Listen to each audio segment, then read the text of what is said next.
2026ல விஜய் கூட யாரெல்லாம் கூட்டணி வந்தா வெற்றின்றது உறுதி செய்யப்படும்? சீமான் அண்ணா தான் வருவாரு.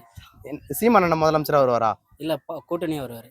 சீமானனும் விஜய் அண்ணனும் கூட்டணி வந்தாக்கா எந்த ஒரு ஸ்ட்ராங்கான ஒரு அரசியலா இருக்கும் அது நீங்க நினைக்கிறீங்க? மக்களுக்கு மாற்றம் தர ஒரு ஸ்ட்ராங்கான இருக்கும். மாற்றங்கள். ஒருவேளை சீமான், விஜய், அண்ணாமலை 3 பேரும் தனித்தனி நிக்கிறாங்கன்னு வச்சுங்களேன். இந்த 3 பேர்ல யார் ரொம்ப ஸ்ட்ராங்கான ஆளா இருப்பாங்க? தளபதி தான். மக்களுக்கு உதவி செய்யணும்னு நினைக்கக்கூடிய தளபதி தான். ஏன் அது சீமான் மேலே அண்ணாமலை மேலே உங்களுக்கு ஏன் அந்த எண்ணம் வரல? தளபதி எதையும் எதிர்பார்த்து நிக்க மாட்டாரு. அவர் எதுவுமே எதிர்பார்க்காம தான் எல்லாருமே செய்வாரு. அதனால தளபதிக்கு எல்லாருமே இல்ல யாரு நல்லவங்க யாரு நல்லவங்க இந்த உலகத்துல சொல்ல முடியாது. அதனால ஓபிஎஸ் வந்தா நல்லா இருக்கும். ஓகே, நான் இப்ப திமுகவை எதிர்த்து பேசணும், ரொம்ப ஸ்ட்ராங்கா பேசணும்னா ஓபிஎஸ் இது வரைக்கும் எங்கேயுமே ஸ்ட்ராங்கா பேசுனதுல. இதுவே எடப்பாடி ரொம்ப ஸ்ட்ராங்கா பேசியிருக்காரு, எதிர்த்தும் பேசியிருக்காரு இல்லையா? அப்ப ரொம்ப மிகப்பெரிய ஆளுமையை பாத்தீங்கன்னாக்கா எடப்பாடிக்கு இருக்குல்ல. இப்ப ஓபிஎஸ் எதிர்பார்க்குறீங்களா? என்ன காரணம்? அப்படி என்ன பண்ணிட்டாரு ஓபிஎஸ்? ஓபிஎஸ் ஒன்றும் பண்றோம் அந்த மாதிரி நான் ஒன்றும் மென்ஷன் பண்ணி சொல்லலை. இருந்தாலும் இவங்க 2 பேருக்குள்ள ஈகோ பிரச்சனையில பார்க்கும்போது இபிஎஸ் தப்பு பண்ணதை வெளியே மறைச்சு கூட இருக்கலாம், ஒளிச்சு மறைச்சு வச்சு தைரியமா பேசலாம். இவரு வேண்டாங்கிற ஒதுங்கி போறாங்கிற முறைக்கு போகவும் செய்யலாம். அந்த மாதிரி மனுஷங்களும் இருக்காங்க. அவர் வந்தா நல்லா இருக்கும். ஸோ இதுக்கப்புறம் ஏதாச்சும் மாறும் அப்படின்ற மாதிரி தான். இல்ல நிறைய பேர் என்ன கேள்வி கேட்கறாங்கன்னா, சினிமாவில நடிச்சு நல்லவரா பார்த்தினாக்க காமிச்சிருக்காங்க, ஆனா அரசியலே நல்லவரா இருப்பாருன்னு எப்படி நம்புறாங்க மக்கள்னு பார்த்தீங்கன்னா கேள்வி கேட்கறாங்க இல்லையா? கண்டிப்பா. அதை பத்தி உங்க கருத்து என்னக்கா? அவர் மேல வச்சிருக்க நம்பிக்கை மட்டும்தான். அவர் மேல வச்சிருக்க நம்பிக்கை தான். ஒரு வேளை விஜய் வந்து சிஎம் ஆயிட்டாரு, மக்களுக்கு எந்த உதவியும் செய்யல, அப்போ நீங்க ஓட்டு போட்டீங்களா, உங்களுடைய டென்ஷன் எப்படி இருக்கும்? அவர்கிட்ட எதனா சொன்னா என்ன சொல்லுவீங்க? கண்டிப்பா அப்படி ஒண்ணு நடக்காது. அப்படி நடக்காது, அந்த அளவுக்கு நம்பிக்கை.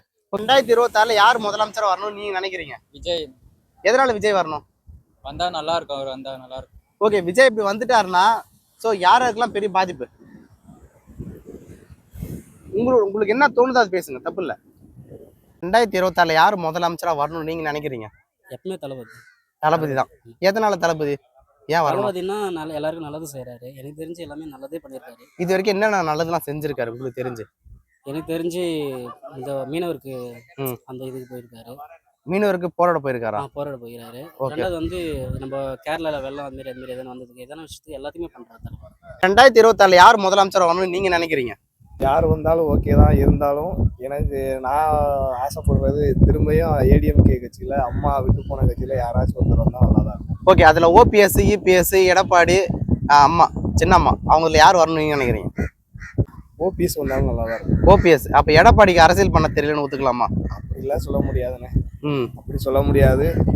மென்ஷன் பண்ணி பார்த்தா யாரு நல்லவங்க யார் நல்லவங்க இந்த உலகத்துல சொல்ல முடியாது. அதனால ஓபிஎஸ் வந்தா நல்லா இருக்கும். ஓகே, இப்ப தனிப்பட்ட முறையில உங்களுக்கு ஏதாவது உதவி வேணும் பெண்களுக்கு அப்படின்னா நீங்க என்ன கேட்பீங்க விஜய் கிட்ட? எதுவுமே இல்லை, எங்க பெண்கள் பாதுகாப்புல நிறைய பேர் சொல்றாங்க, மீனவர் பிரச்சனை பத்தி பேசுறாங்க.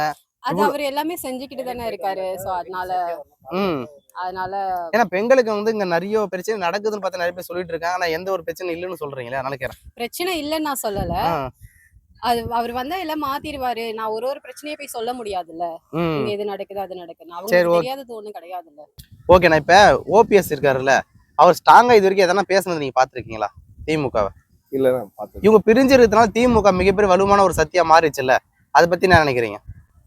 அது ஏடிஎம்கே பிரிஞ்சதான் காரணமே, மெயின் காரணம். அது பிரச்சனையை வெளியில சொல்லாம அம்மா இறந்த மென்ஷன் பண்ணி இவங்க 2ஆ பிரிஞ்சுட்டாங்க. அம்மா இருக்கும்போது எல்லாம் ஒன்று போல தான் இருந்தது. எங்க ஏரியா பக்கம் எல்லாருமே பிரச்சனை ஆரம்பிச்சது எங்க ஏரியாவில் திருநெல்வேலி தென்காசி சைடு தான் அதிகமா பிரச்சனை ஆரம்பிச்சு இப்ப வன்முறை வந்தது காரணம். ஓகே, நான் இப்ப அதிமுக கூட்டணியில எந்தெந்த கட்சிலாம் வந்துச்சுன்னா 2026ல மிகப்பெரிய வெற்றி கிடைக்கும்னு நினைக்கிறீங்க? கூட்டணி கட்சியா? ஆமா, கூட்டணி கட்சினா தேமுதிக இருக்குது, பாமக இருக்கு, கேப்டன் கட்சி வந்தா நல்லா இருக்கும். கேப்டன் கட்சியும் தேர்தலில் தனித்து போட்டுட்டா நல்லா தான் இருக்கும். அந்த மாதிரி இருந்தா பிரச்சனை. இப்ப இளைய தளபதி விஜய் அவர்கள் பார்த்தீங்கன்னா அரசியல் வந்திருக்காரு, அதை பத்தி உங்க கருத்து என்னன்னா? நமக்கு தெரியாது. தெரியாதா? விஜய்ன்றவர் தெரியாதா? விஜய்ன்றவர் தெரியும். விஜய் புதுசா ஆரம்பிச்ச கட்சியெல்லாம் எனக்கு தெரியாது. அதை பத்தி வராது. அது அந்த சூழ்நிலையை பொறுத்து. ஒருவேளை விஜய் சிஎம் வந்துட்டு எதனா மக்களுக்கு செய்வாரா, இல்ல மத்த அரசு தலைவர் மாதிரி தான் இருப்பாரா? வாய்ப்பு இருக்கு. வாய்ப்பு இருக்குன்னா இப்படி செய்யாத போறதுக்கா? செய்யறதுக்கு வாய்ப்பு இருக்கு. ஆனா முதல்ல ஆரம்பத்துல செய்வாங்க, அப்புறம் அதுக்கப்புறம் மாறுவாங்களா அவங்க மனசு. கூத்தாடி இருந்தவரு, ஆனா கூத்தானவருக்கு என்ன தெரியும் அரசியல்? ஆக்சுவலா சினிமாவில் நடிச்சிருந்தாரு, இப்ப அரசியல்ல நடிக்கிறாரு. இதுக்கு வேற எந்த வித்தியாசமும் இல்லை. கூத்தாடி இருந்ததோட தான் அந்த மக்களுக்கு நிறைய செஞ்சாரு. அந்த கூத்தாடி தான் நிறைய மக்களுக்கு செஞ்சாரா?